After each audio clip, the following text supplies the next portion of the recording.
Now turn to Part 1.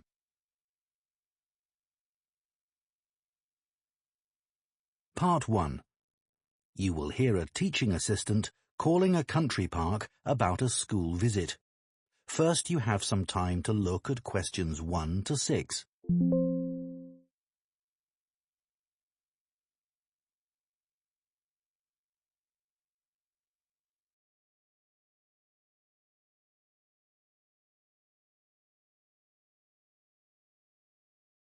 Of our classes. OK. What would you like to know? Well, I'm new to this area, so perhaps you could tell me something about the park first, please. Of course. Altogether, the park covers 170 acres. That's 69 hectares. There are 3 main types of habitat: wetland, grassland and woodland. The woods are well established and varied, with an oak plantation and other areas of mixed species. Right. The wetland is quite varied too. The original farmland was dug up around 40 years ago to extract gravel. Once this work was completed, the gravel pits filled with water, forming the 2 large lakes. There are also several smaller ones, ponds, and a stream that flows through the park. OK, so I suppose with these different habitats there's quite a variety of wildlife. There certainly is. A lot of different species of birds and insects, and also animals like deer and rabbits. And I understand you organise educational visits for school parties. That's right. We can organise a wide range of activities and adapt them to suit all ages. Can you give me some examples of the activities? Well, one focus is on science, where we help children to discover and study plants, trees and insects. They also collect and analyse data about the things they see. Another focus is on geography. The park is a great environment to learn and practice reading a map and using a compass to navigate around the park. Do you do anything connected with history? Yes, we do. For instance, the children can explore how the use of the land has changed over time. Then there's leisure and tourism. That focuses on your visitors, I would imagine. Yes, mostly. The children find out about them, their requirements, the problems they may cause, and how we manage these. And another subject we cover is music. Here the children experiment with natural materials to create sounds and explore rhythm and tempo. That must be fun. Most children really enjoy it. Before you hear the rest of the conversation, you have some time to look at questions 7 to 10.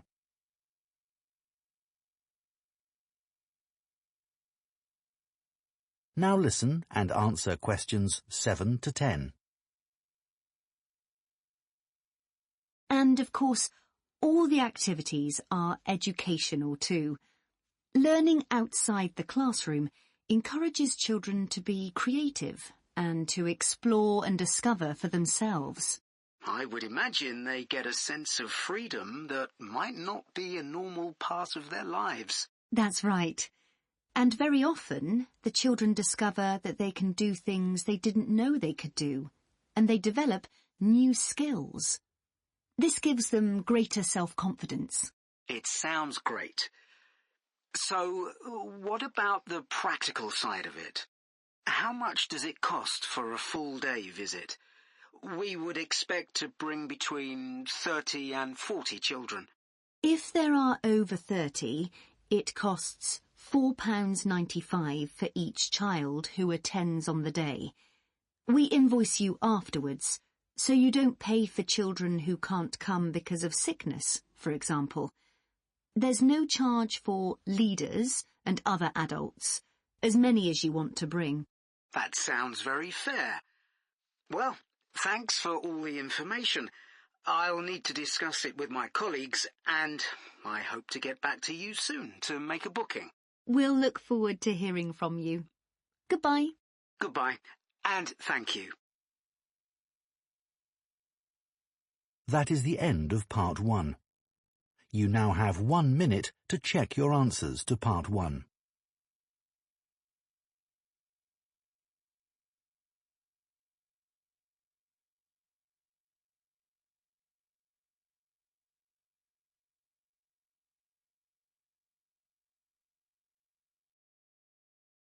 Part 2.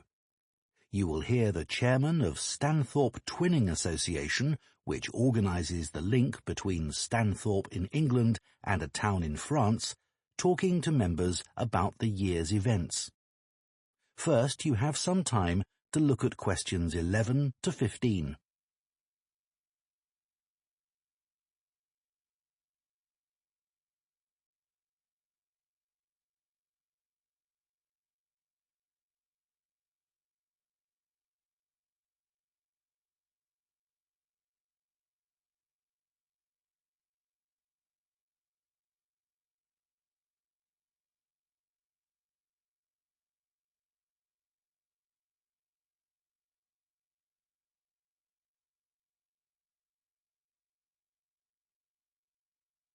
Now listen carefully and answer questions 11 to 15.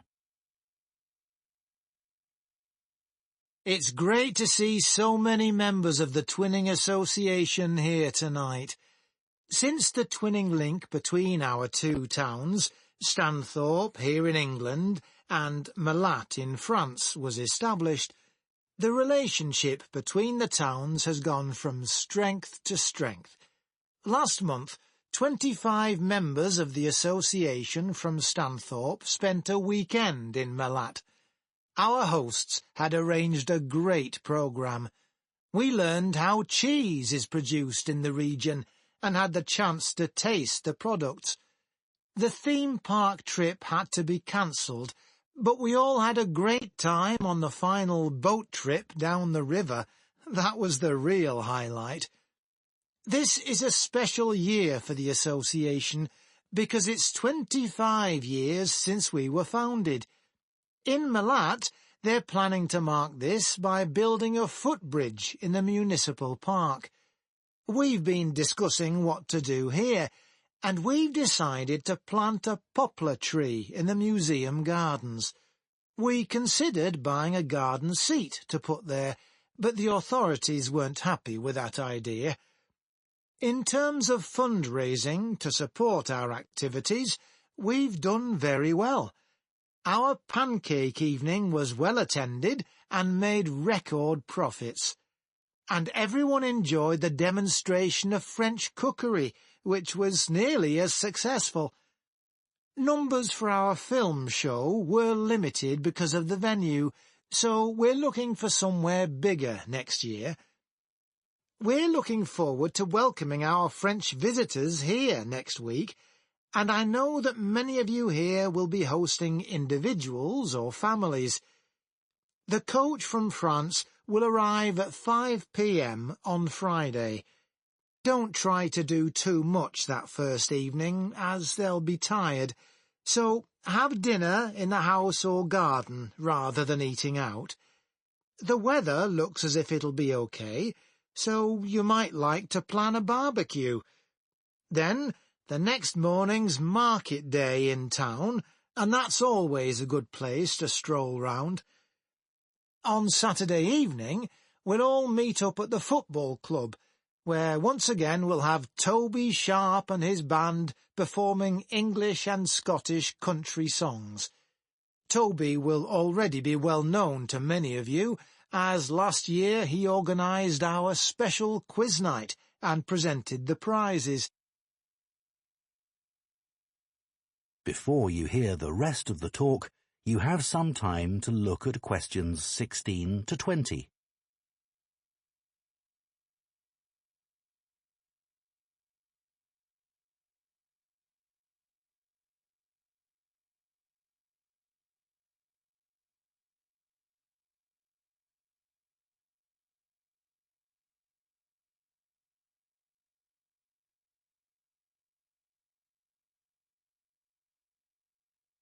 Now listen and answer questions 16 to 20. Now, on Sunday, we'll be taking our visitors to Farley House. You may not all be familiar with it, so here's a map to help you. You can see the car park at the bottom of the map. There's an excellent farm shop in the grounds where our visitors can buy local produce. It's in the old stables, which is the first building you come to. They're built round a courtyard, and the shop's in the far corner on the left. There's also a small cafe on the right as you go in. I know that one or two of our visitors may not be all that mobile. The main entrance to the house has a lot of steps, so you might want to use the disabled entry. This is on the far side of the house from the car park. Children will probably be most interested in the adventure playground. That's at the northern end of the larger lake, in a bend on the path that leads to the lake. There's lots for children to do there. There are a number of lovely gardens near the house. The kitchen gardens are rectangular and surrounded by a wall. They're to the northeast of the house, quite near the smaller lake. They're still in use and have a great collection of fruit and vegetables. The Temple of the Four Winds is a bit more of a walk, but it's worth it. Take the path from the car park and go past the western sides of the stables and the house. Then, when the path forks, take the right-hand path. Go up there with the woods on your left, and the temple is right at the end.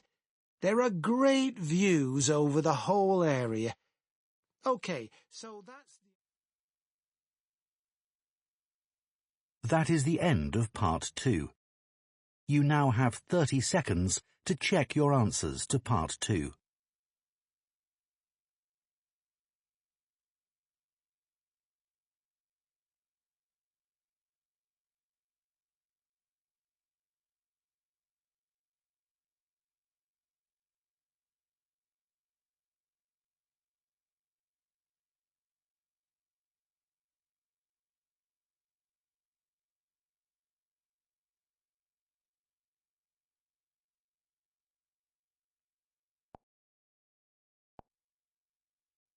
Part 3.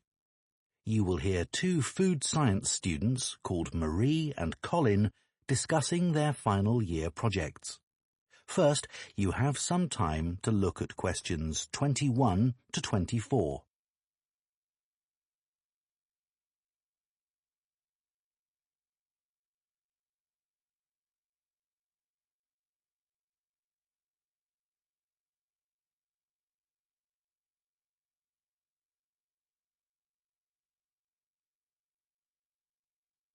Now listen carefully and answer questions 21 to 24. I haven't seen you for a bit, Marie. No, I've been busy with my project. You're making a vegan alternative to eggs, aren't you? Something that doesn't use animal products. Yes, I'm using chickpeas. I had two main aims when I first started looking for an alternative to eggs, but actually I found chickpeas have got more advantages. Right. But how about your project on reusing waste food? You were looking at bread, weren't you? Yes, it's been hard work, but I've enjoyed it. The basic process was quite straightforward, breaking the stale bread down to a paste, then reforming it. But you were using 3D printing, weren't you, to make the paste into biscuits? Yeah, I'd used that before, but in this project I had time to play around with different patterns for the biscuits and finding how I could add fruit and vegetables to make them a more appetizing colour, and I was really pleased with what I managed to produce. It must have been a great feeling to make something appetizing out of bits of old bread that would have been thrown away otherwise. It was. And I'm hoping that some of the restaurants in town will be interested in the biscuits. I'm going to send them some samples. I came across something on the internet yesterday that might interest you. It was a company that's developed touch-sensitive sensors for food labels. It's a special sort of label on the food package. When the label's smooth, the food is fresh, and then when you can feel bumps on the label, that means the food's gone bad. It started off as a project to help visually impaired people know whether food was fit to eat or not. Interesting. So, just solid food? No, things like milk and juice as well. But actually, I thought it might be really good for drug storage in hospitals and pharmacies. Right. And coming back to food, maybe it'd be possible to use it for other things besides freshness, like how many kilograms a joint of meat is, for example. Yes, there's all sorts of possibilities. Before you hear the rest of the discussion, you have some time to look at questions 25 to 30.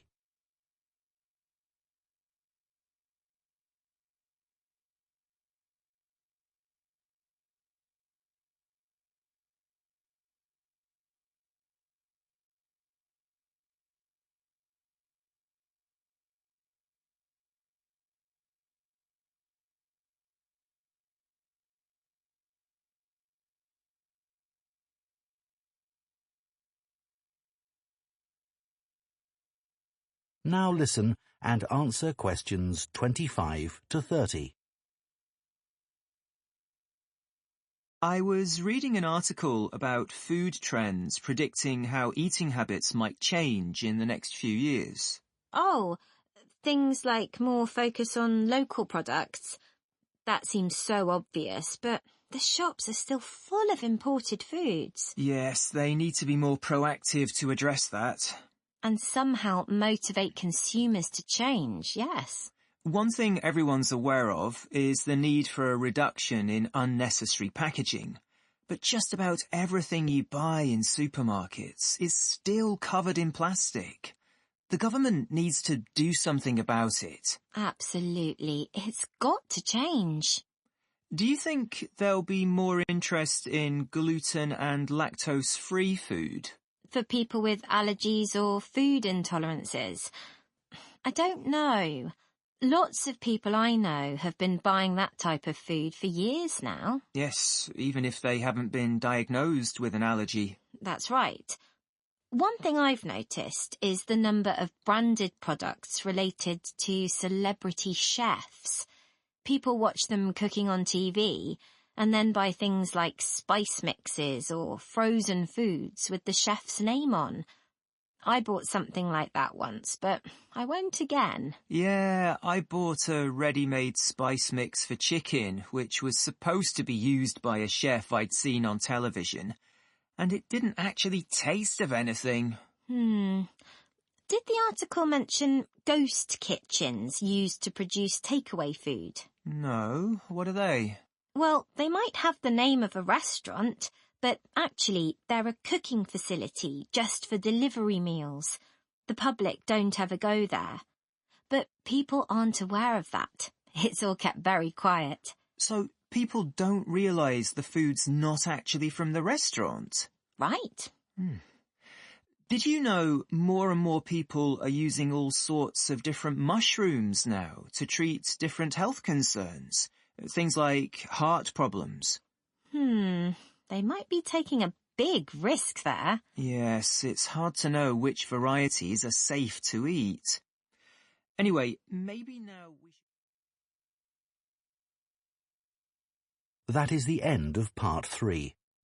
You now have 30 seconds to check your answers to part 3.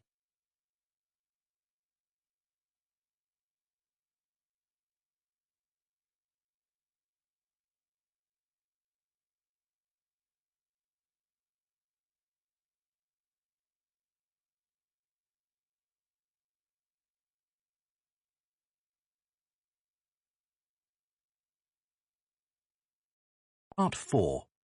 You will hear an archaeology student giving a presentation on an important site in Ireland called the Cagey Fields. First, you have some time to look at questions 31 to 40.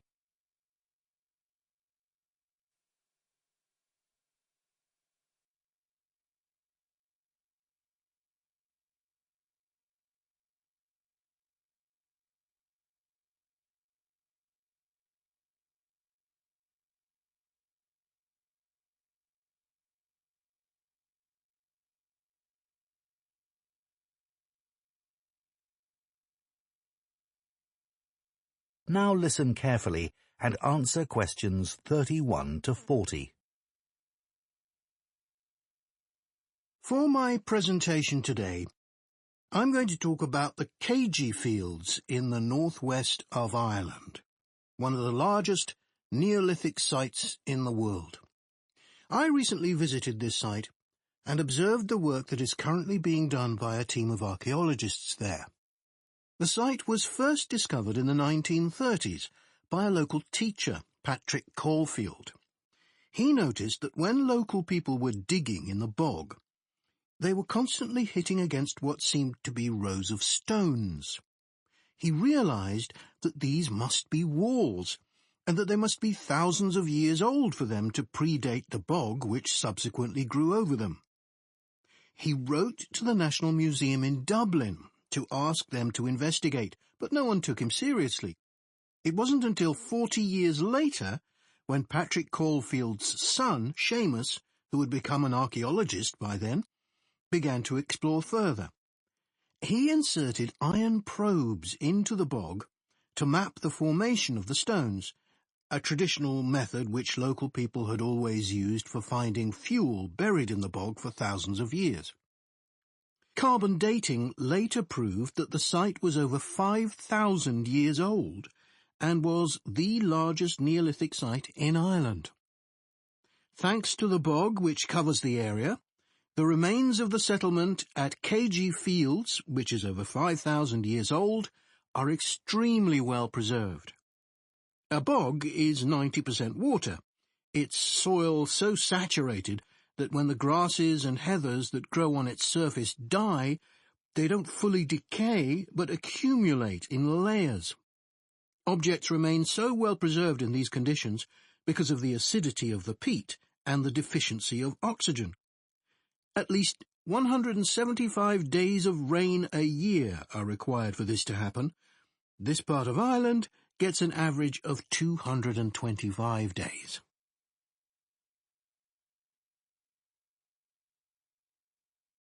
The Neolithic farmers at Kagi would have enjoyed several centuries of relative peace and stability. Neolithic farmers generally lived in larger communities than their predecessors, with a number of houses built around a community building. As they lived in permanent settlements, Neolithic farmers were able to build bigger houses.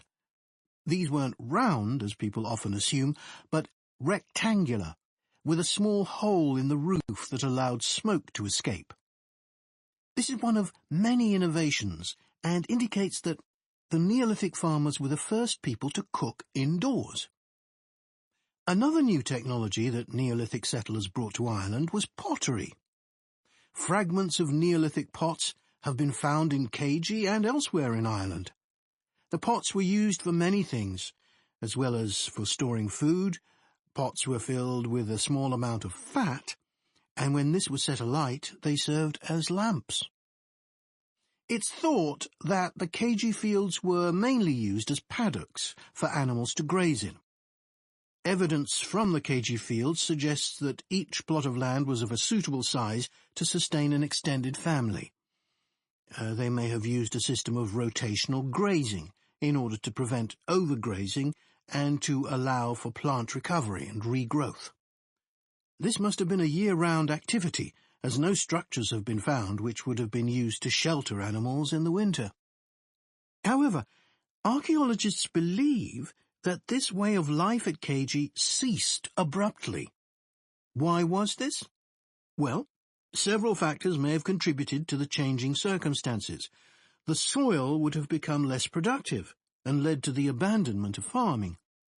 The crop rotation system was partly responsible for this, as it would have been very intensive and was not sustainable. But there were also climatic pressures too. The farmers at KG would have enjoyed a relatively dry period, but this began to change, and the conditions became wetter as there was a lot more rain. It was these conditions that encouraged the bog to form over the area which survives today. So now I'd like to show you some... That is the end of Part 4. You now have 1 minute to check your answers to Part 4.